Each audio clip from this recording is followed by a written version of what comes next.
Sejam bem-vindos ao programa Vida Reformada. Aqui é o pastor Michel Augusto, quero te dar as boas-vindas ao nosso canal TV Reformada. Nós somos da Igreja Batista Reformada de Brasília. Nós estamos aqui na QS5, Rua 100, Lote 4, Águas Claras, DF, Distrito Federal. Faça-nos uma visita aos domingos, 19 horas, às 9 horas e 19 horas. 9 horas nossa escola bíblica e às 19 horas nosso culto público, tá bom? Terças-feiras também temos culto de oração e disposição bíblica. O programa Vida Reformada vai ao ar toda quarta-feira. Às quartas-feiras, às 20 horas, nós estamos aí conectando a vida cristã, a cultura, a sociedade, as questões da vida, discussões políticas, discussões de economia, questões educacionais, enfim, estamos envolvendo aí o povo de Deus na luta do dia a dia, mas com bases sólidas no Evangelho de Jesus Cristo, tá bom? Aqui nós vamos trazer temas bem apimentados. E hoje eu quero falar sobre a fraqueza do púlpito do lar e da educação contemporânea. Olha, nós temos uma música da Sovereign Grace para você e já estamos de volta para mais um tema do programa Vida Reformada. Se inscreva no nosso canal, deixe um like no vídeo e ative o sino para você receber as notificações. Segura aí porque já nós estamos de volta.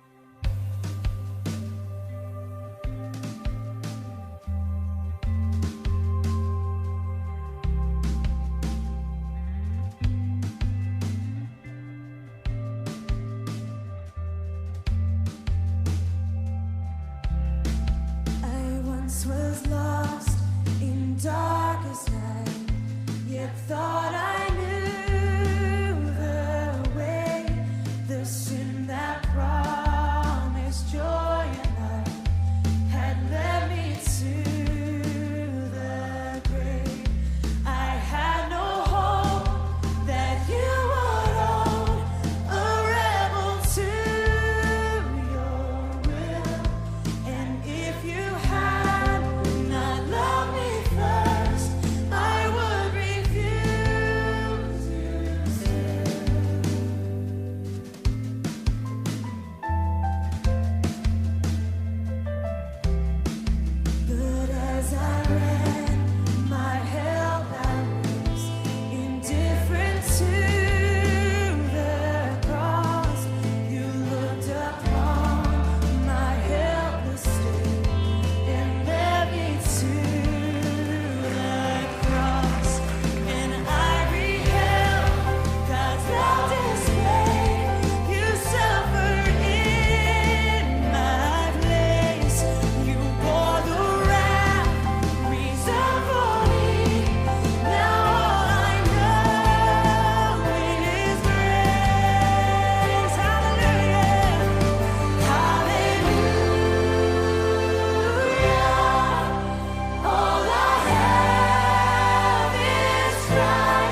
Estamos de volta aqui no programa Vida Reformada. É um prazer estar com vocês. Você que está entrando aí agora, eu quero te pedir um favorzão. Se inscreva no nosso canal, deixa um like nesse vídeo aí. Ative o sino para você receber as notificações. Estamos no ar toda quarta-feira às 8 horas com temas relevantes para a fé cristã. Tá bom? Eu queria falar hoje sobre a fraqueza do púlpito, do lar e da educação. Eu tenho falado isso há tanto tempo, né? Você que me acompanha aqui, que nos ouvia no programa Deus é Luz, nós ficamos 7 anos no programa Deus é Luz. Os tempos foram muito bons, mas hoje os tempos são melhores. Eu não sou daquele tipo saudosista que sempre traz os tempos antigos como melhores do que hoje. Diante das oportunidades que nós temos de pregar o Evangelho, todos os dias são bons, porque são para a glória de Deus. Mas eu lembro de tantas coisas, tantos ouvintes que fizeram caravanas teológicas para Israel, para países da Europa, no contexto da Reforma Protestante, né? Que se tiver alguém nos ouvindo dessa época, eu quero te mandar um abraço. Foram 7 anos, eu gravei mais de 1.600 programas, então foi muito desafio, mas foi muito gratificante. Tá bom? Bom, a fraqueza do púlpito, do lar e da educação. Primeira coisa que me vem à cabeça quando a gente fala essas 3 dinâmicas diferentes que eu queria abordar aqui hoje, é que há um grande vacilo, né? Eu acho que esse vacilo, tenho certeza, porque na história da igreja, na história da pregação, todas as vezes que o púlpito foi fraco, nós tivemos igrejas fracas. Isso é um ciclo que oscila, é um vai e vem muito forte. E na Idade Média, quando aqueles que deveriam pregar o Evangelho não pregaram, houve um atraso muito forte na vida do povo de Deus. O povo de Deus deixou de experimentar a dignidade conquistada por Cristo Jesus e ficou refém do sacerdócio, do Papa e dos seus representantes. Na Reforma Protestante nós temos um revigoramento do púlpito, a doutrina da justificação, as Escrituras como base de fé e prática voltaram a pulsar. Período do Iluminismo, pois no século XVII nós começamos a ter novas dificuldades, até chegar no século XXI, com pragmatismo religioso, com teologia da prosperidade, e agora nós temos aí teologia coach, e tudo que não presta chegando, no nosso meio. Então, primeira questão que nós temos que destacar dentro da questão do púlpito. Nós, pastores, não podemos vacilar. Nós precisamos nos preparar para pregar o Evangelho. Tem uma história que diz que um conselho de uma igreja chegou para um determinado pastor e disse: olha, pastor, nós vamos colocar o senhor para morar um pouco mais longe da igreja. Porque essa distância que o senhor está morando da igreja é muito curta. E é nessa distância de 15 minutos que o senhor tem preparado o sermão, conforme a gente tem observado. Então, se o senhor morar 2 horas de distância da igreja, talvez o seu sermão melhore, porque o senhor terá 2 horas para preparar melhor o seu sermão. E é exatamente isso. Pastores que, ao invés de pastorearem, estão se envolvendo diretamente com cargos políticos. E querem ter o título de pastores.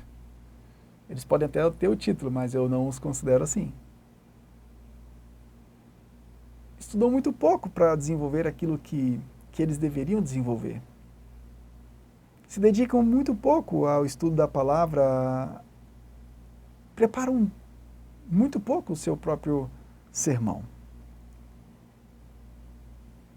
Se preparam pouco assim como na Idade Média, pregam muito, mas pregam pouco o Evangelho. Sabia que na Idade Média era assim? Uma vez me perguntaram, existia pregação do Evangelho na Idade Média? Claro que sim, existiu. Vários grupos. Não vou aqui tratar desses grupos que pregaram o Evangelho, que são os grupos pré-reformistas, sim. Mas no geral havia muita pregação, mas pouca pregação do Evangelho. E atualmente você vai identificar isso mesmo. Existem muitos pregadores, muita pregação, mas pouca pregação, de fato, centrada no Evangelho. E o púlpito fraco gera um povo fraco. Um povo que vai ter muita dificuldade de viver a sua vida cristã.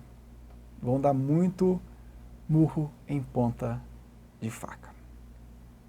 Romanos 10:17 diz que a fé vem pelo ouvir a palavra de Cristo. A fé não vem pelo ouvir a experiência do pastor. A fé não vem simplesmente por ter ouvido o testemunho pessoal do pastor. A fé não vem simplesmente pelo fato do pastor ter uma boa oratória. A fé vem através da pregação do Evangelho. Do Evangelho. A segunda fraqueza é a fraqueza do lar. Às vezes a igreja prega o Evangelho e os pais, como são péssimos ouvintes, não conseguem reproduzir o Evangelho dentro de casa. E os filhos são criados, embora em lares cristãos, mas são criados longe do Evangelho, porque não há um processo de reprodução do Evangelho dentro do lar. Se você não ouve o Evangelho, você certamente não vai reproduzi-lo. Você vai ter dificuldade de encontrar, você vai ter dificuldade de fazer pontes do Antigo Testamento para o Novo Testamento. Você vai ter dificuldades de conectar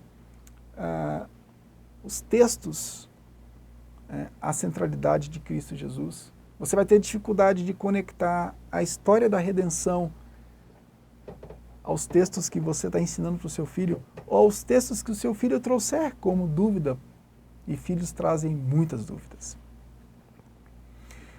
Os pais, eles negligenciam bastante, negligenciam no processo de criação de filhos. Então isso é muito, muito, muito forte. O papel de inculcar, conforme Deuteronômio 6 nos ensina, esse inculcar, esse dever dos pais de inculcar a palavra de Deus na vida dos filhos, se perdeu bastante. E é momento de resgatar tudo isso. E a fatura chega. E eu tenho observado que a fatura tem chegado. A fatura tem chegado. E tem cobrado muito, tem sido muito cara. Tem sido faturas caríssimas. Pais que negligenciaram a sua própria vida cristã e o repasse do ensino aos filhos no lar, se depararam muitas vezes com filhos vivenciando um feminismo. Filhos refutando a palavra de Deus e adotando a cosmovisão secularizada dentro de casa. É assim que acontece. Os pais dormem no ponto e quando eles acordam, eles encontram o filho pensando totalmente diferente da estrutura do Evangelho. Aí os pais dizem assim, em que eu errei? Essa é uma frase chave. Eu não quero jogar todo o peso para os pais, às vezes os pais erraram mesmo. Mas a falta da pregação do Evangelho no lar é uma das grandes causas. E talvez seja a resposta à pergunta que você faz. Aonde que eu errei? Muito bem, se os nossos filhos seguirem outro caminho, mesmo tendo ouvido o Evangelho adequadamente e terem visto você praticando o Evangelho, você pode ficar, não tranquilo, mas você não pode carregar essa culpa. Agora, se você negligenciou o Evangelho na sua própria vida, na sua própria caminhada e o repasse desse ensino aos seus filhos, diante das surpresas culturais que os filhos nos apresentam, a gente acaba se sentindo culpado, caso a gente tenha negligenciado. Então o lar é um ambiente também que há muita fraqueza no tocante à proclamação do Evangelho. Bom, na educação nem se fala. A educação contemporânea, ela é influenciada por princípios que eu tenho falado muito. A educação moderna ou contemporânea, ela tem uma influência muito forte do iluminismo. O mundo está secularizado e o projeto iluminista foi tirar Deus da escola também. Eu falei em outro vídeo sobre o projeto iluminista que tira Deus da vida pública. E esse projeto iluminista tirou Deus também dos bancos das escolas, das salas de aula, seja campo primário ou secundário ou superior. Então, a educação hoje ela é muito secularizada. As escolas cristãs, mesmo sendo confessionais, elas têm pouca força. Você matricula o seu filho numa escola cristã, pensando que é uma escola cristã, quando você descobre os professores são todos desigrejados, a maioria são desigrejados. Você vai perguntar para um professor de escola cristã o que significa cosmovisão cristã, ou seja, os 3 pilares da cosmovisão cristã, criação, queda e redenção, e eles não sabem responder isso. E são esses professores desigrejados, que se dizem que são cristãos, que estão ensinando nas escolas cristãs. Você diz, olha, eu vou tirar o meu filho da escola secularizada e vou colocar na escola cristã. De repente você se esbarra com a escola cristã que não tem bases fortes para ajudar nesse processo.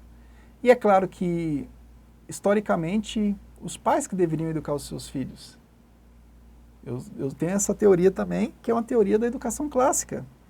As escolas não educam as nossas crianças. Às vezes elas fazem deseducar as nossas crianças. Não sei se essa palavra foi correta que eu disse. Mas o dever de educar é nosso. O dever de ensinar o Evangelho é nosso, o dever de educar é nosso.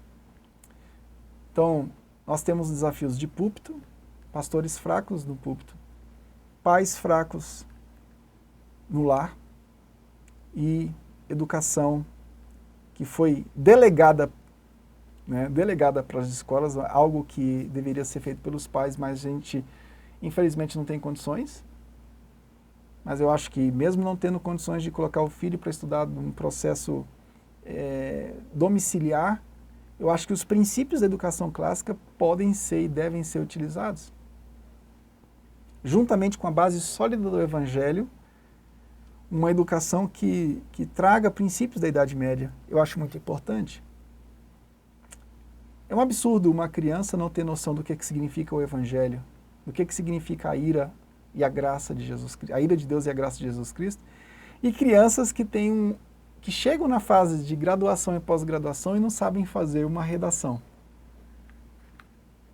Certamente uma vida educacional que não glorifica a Deus. Uma criança que não sabe escrever, quando chega na fase adulta, ela não vai conseguir desenvolver uma redação.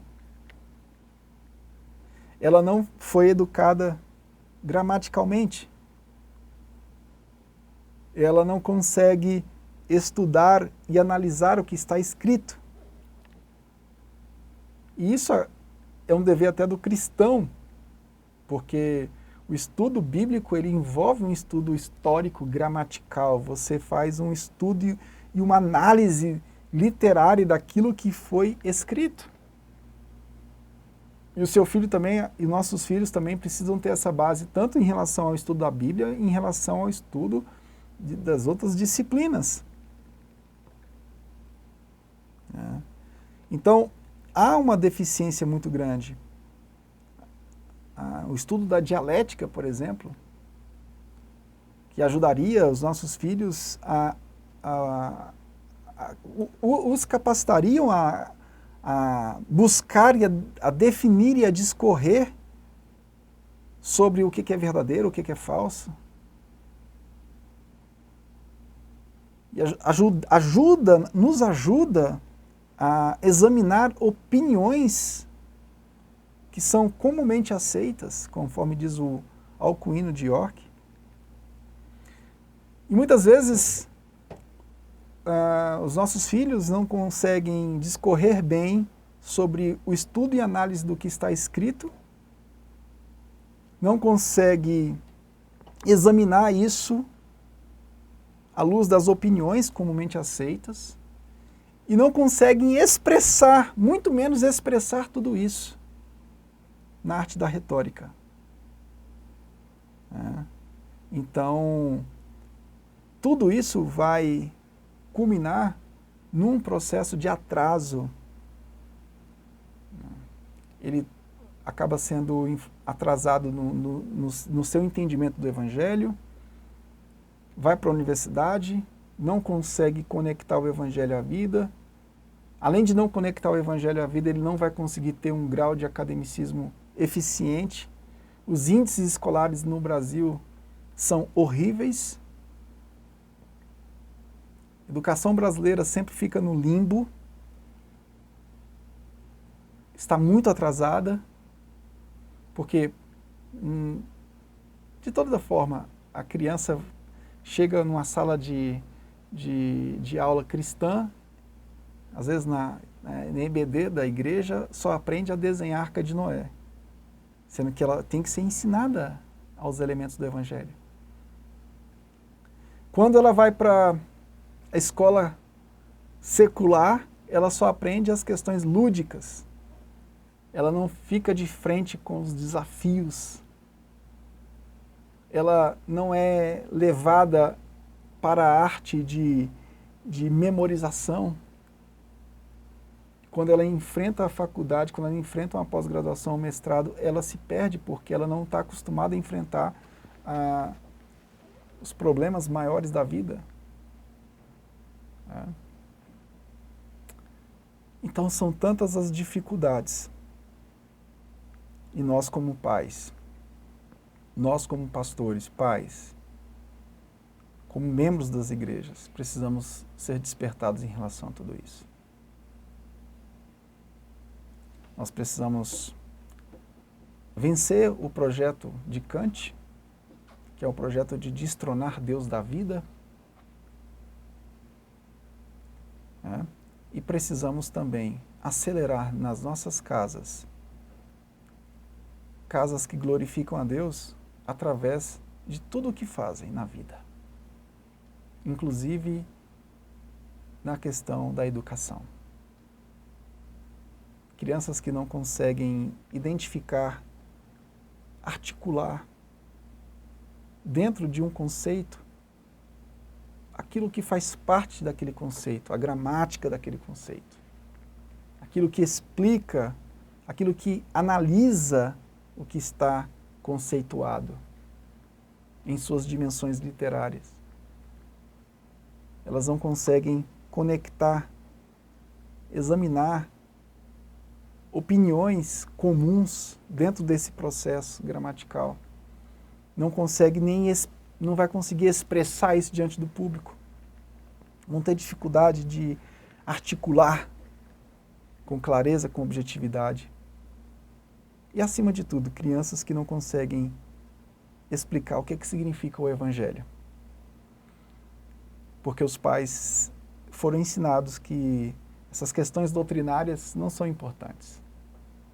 Quero finalizar lembrando que uma vez eu fiz um treinamento com o Ministério Infantil da igreja onde eu pastorei.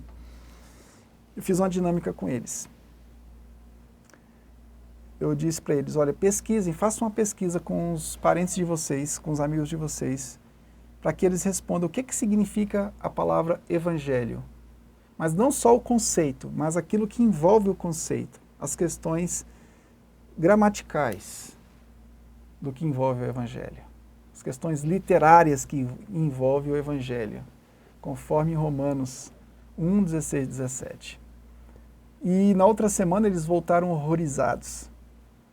E eles disseram, pastor, teve parentes meus que com 30, 40 anos de evangélicos, eles não souberam definir o que significa evangelho. Uns disseram, evangelho é boa notícia. O outro diz, evangelho é boa nova. Evangelho é salvação. Mas não deram um conceito com toda a carga estrutural que envolve a palavra evangelho. Então a gente observa que o problema é mais sério do que a gente imagina. E a gente precisa vencer tudo isso. E acima de tudo, entender que a religião cristã, ela não é só uma religião da mente. Ela é uma religião do coração. Nós não podemos fugir das questões racionais, mas nós temos que entender que, embora nós não possamos fugir das questões racionais que envolvem a nossa fé tem uma razão. A nossa fé, ela é trabalhada dentro daquilo que está no coração. Os nossos desejos, as nossas emoções são trabalhadas. Aquilo que está internalizado em nós deve fazer parte desse projeto. Não só exteriormente falando, mas interiormente. A partir do novo nascimento, nós nos tornamos pessoas que são alimentadas pelo Espírito Santo através da palavra de Deus, a não só pensar academicamente, pensar de modo que a razão funcione como uma das partes da nossa fé, mas nós temos uma fé que é interiorizada no poder do Espírito Santo de Deus. Jonathan Edwards trabalhou isso muito bem. E nós precisamos trabalhar também. Então o Evangelho envolve todas as dimensões da nossa vida. Às vezes as crianças foram conduzidas, os jovens foram conduzidos somente a congressos de fogo, avivamento e glória. Esqueceram de trabalhar, muitas vezes, as dimensões culturais que envolvem a juventude.